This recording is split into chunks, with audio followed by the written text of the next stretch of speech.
야, 네가 성폭력 피해를 당했다고 하면 그거에 대해서 적극적으로 항거를 하거나 저항을 하거나 못하도록 제지했어야 되는 거 아니야. 여기서 피해자라면 그런 행동을 했겠느냐라고 하는 게 과거 이제 법원과 검찰에서 성폭력 범죄에서 피해자 진술의 신빙성을 판단하는 중요한 기준 중에 하나였어요. 김 부장의 검사회전! 안녕하세요. 안녕하세요. 네, 안녕하세요. 저는 오늘 변호사님과 함께하게 된 임민소라고 하고요. 안녕하세요. 저는 김우석 변호사입니다. 오늘은 검사 시절에 담당하셨던 성범죄 사건 이야기를 해보려고 하는데 무려 총 6만 건의 사건을 담당하셨다고요? 성범죄 6만 건을 한 건 아니고요. 아, 그래요? 검사로서 처리한 사건이 한 6만 건 정도 된다는 이야기인 거고, 저 같은 경우에는 이제 뭐 공무원 한 20년 정도 했었었고, 검찰에서 이제 부장검사로서 퇴임을 했었었는데, 그러다 보면 처리하는 사건 수가 정말 되게 많아요. 제가 이제 PD님이 뽑아준 리스트가 있는데, 먼저 첫 번째로는 운동부 감독 성추행 사건이 있고요. 두 번째로는 전직 국회의원 골프장 캐디 성추행 사건, 네. 또 의붓아버지의 의붓딸 강간 사건, 꽃뱀 여성의 일반인 남성 성추행 무고 사건, 이렇게 있다고 네. 하는데 이 중에서 혹시 기억에 남는 사건이 있을까요? 다 남아요. 이게 하나하나가 이게 한 사람 한 사람의 인생이다 보니까 처벌을 할 때 이건 뭐 실형을 내야 되고 양형도 되게 높고, 성범죄는 그렇거든요. 네. 그러다 보면 막 자꾸 보다 보면 자꾸 기억이 남게 됩니다. 운동부 감독 성추행 사건, 지금 말씀하신 이런 거는 뭐였냐면은 운동부의 감독이 학생들, 선수들을 성추행했다는 거예요. 잘했다고 하면서 뭐 쓰다듬고, 뭐 손 만지고, 어이구 고생했어 해서 한번 끌어안고, 뭐 이런 것들이었는데, 단순한 격려가 아니라 성적인 의도가 있다 라는 게 이제 문제가 돼가지고 학생들이 이거에 대해서 문제 제기를 해서 결국은 고발을 하게 돼서 처리했던 사건인데, 이 사건도 참 어려웠었습니다. 이게 감독은 자기는 격려하는 수준이었다고 네. 하고, 피해 입었다는 선수들은 자기는 성적인 피해를 입었다 하고, 근데 또 일부 선수들은 감독님 그렇지 않다고, 감독님이 진짜 열심히 지도했다고 이렇게 또 얘기하거든요.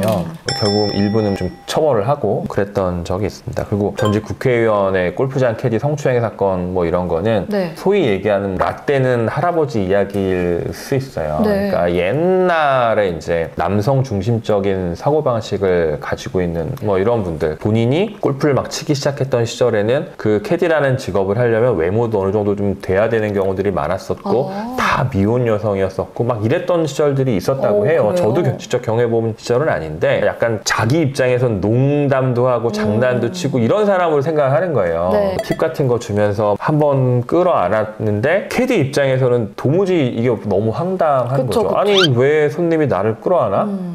라운딩 끝나면서 그 가해자가 내가 뭐 전직 국회의원이었고 뭐 이런 얘기를 하다 보니까 캐디가 이제 더 화가 나는 거예요. 아니 저런 사람이 나한테 이래? 이래갖고 캐디가 이제 그 라운딩 끝날 때까지는 가만히 있다가, 그 라운딩 끝난 다음에 한 2, 3일 지난 다음에 고소했어요. 강제추행으로. 이런 일을 당했다니 남자친구가 분노해가지고 그쵸. 아니 그 사람이 뭔데 왜 끌어안아? 그래가지고 이제 고소를 했고, 요즘 세상에 성범죄를 누가 중간에 나서서 네가 참아라 이런 얘기 못하거든요. 못하죠. 못합니다. 네. 절대 못하니까 골프장 입장에서는 어떠냐 이렇게 물어보고, 아 좋다, 네가 피해를 입었다면 골프장은 기본적으로 너 피해 입은 거에 대해서 도와줄 생각이다 라는 입장을 취하게 되고, 이 전직 국회의원이라고 하는 이 나이 드신 분은 야 캐디한테 그럴 수도 있지, 골프장 네가 알아서 해결해야 되는 거 아니야? 그리고 나는 걔를 껴안고 그런 적이 없어, 이런 식으로 얘기를 한 거예요. 네. 근데 이제 골프장 캐디가 아무 이유도 없이 라운딩 했던 사람을 저 사람이 나 이렇게 성추행했다고 고소할 일이 쉽지 않잖아요. 그날 처음 본 사이. 맞아요.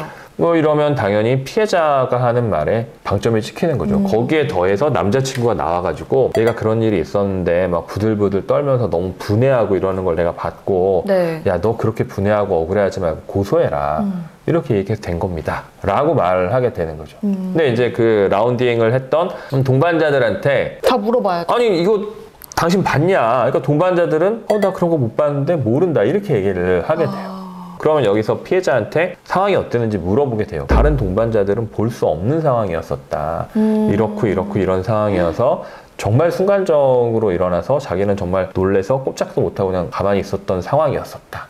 이렇게 얘기를 하니까 전체적으로 판단을 해보면 캐디 말이 맞게 되는 거죠. 그럼 그것도 영상이나 기록이 없기 때문에 네. 말을 전제로 판단을 해야 되는 말을 거예요? 전제로 판단할 수밖에 없어요. 처음에 했던 말이 되게 중요합니다. 왜냐면 사건이 일어나고 나서 바로 나오는 말이 자연적인 말이고 거짓말하는 말이 아니라고 생각하거든요. 네네. 그러면 이제 거기서 했던 말이 반복되고 그러면은 못 믿겠는데 생각한 걸 수도 있고 계산한 걸 일관성이 수도 없다. 있고. 이게 또 한편으로는 약간 이런 것도 있어요. 당황하고 놀라서 말을 잘못해줄 수가 있거든요. 나중에 좀 정정을 했는데 그러면 너 말이 바뀌었으니까 네 말을 못 믿겠다 라고 하는 게 맞나?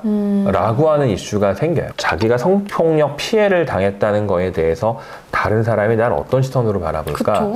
뭐 이런 것도 있기 때문에 지금 말씀드린 것처럼 직장 내에서 일어난 일이면은 향후에 내가 손님한테 이렇게 문제 제기한 것으로 인해서 골프장에서 나한테 어떤 불이익을 줄까? 이런 것에 대한 걱정, 이런 것들이 다 이렇게 조합이 돼서 말을 이렇게 좀 조심할 수도 있거든요. 대법원의 태도는 그거 아니다 라고 판단하는 거. 이게 소위 얘기하는 성인지 감수성이라고 하는 겁니다. 네. 이게 뭐냐면 안희정 지사 사건 있지 않습니까? 자기의 수행 여비서를 성폭행했었다라는 사건인데, 근데 이 수행 여비서는 장기간 동안 계속 안희정 지사를 수행하고요. 그리고 안희정 지사한테 성폭행을 당했다고 하는데 바로 안희정 지사가 뭘 하라고 하면 바로 또 수행비서 역할을 또 해요. 그럼 이게 과연 성폭행을 당한 거냐, 둘이 서로 좋아했던 거냐, 이슈가 있을 수 있는데, 이 안희정 지사한테 성폭행을 당했다는 이 여성의 상황, 이런 부분들을 종합해 보면 이거는 서로 간에 좋아하는 단순한 부적절한 관계를 떠나서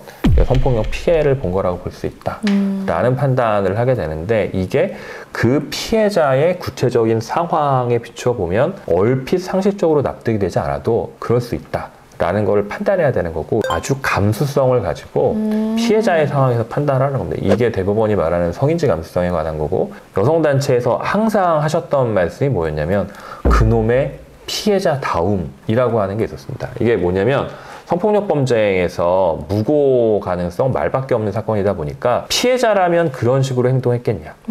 성폭력 피해를 당했는데 어떻게 다음날 정상적으로 출근해서 그렇죠. 일을 할 수 있냐. 그런 것도 있고, 예컨대 만원 버스예요. 네. 만원 버스에서 어떤 남자가 자기를 막 만져요, 여자를. 근데 이 여자가 그냥 가만히 있어요.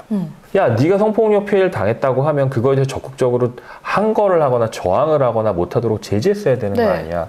근데 나 그때 너무 놀라고 무섭고 그런 얘기 했다가 이상한 사람 될 것 같은데 말을 못했다. 뭐 이런 거에 관한 이슈들이 있을 수 있잖아요. 여기서 피해자라면 그런 행동을 했겠느냐라고 하는 게, 과거 이제 법원과 검찰에서 성폭력 범죄에서 피해자 진술의 신빙성을 판단하는 중요한 기준 중에 하나였어요. 옛날에는 피해자다움이라는 관점을 많이 봤는데, 지금은 성인지 감수성이라는 관점을 봐서 이 사람의 상황을 보고 판단해야 된다라고 해서 피해 입었다는 여성의 손을 들어주는 경우가 많죠. 네, 알겠습니다.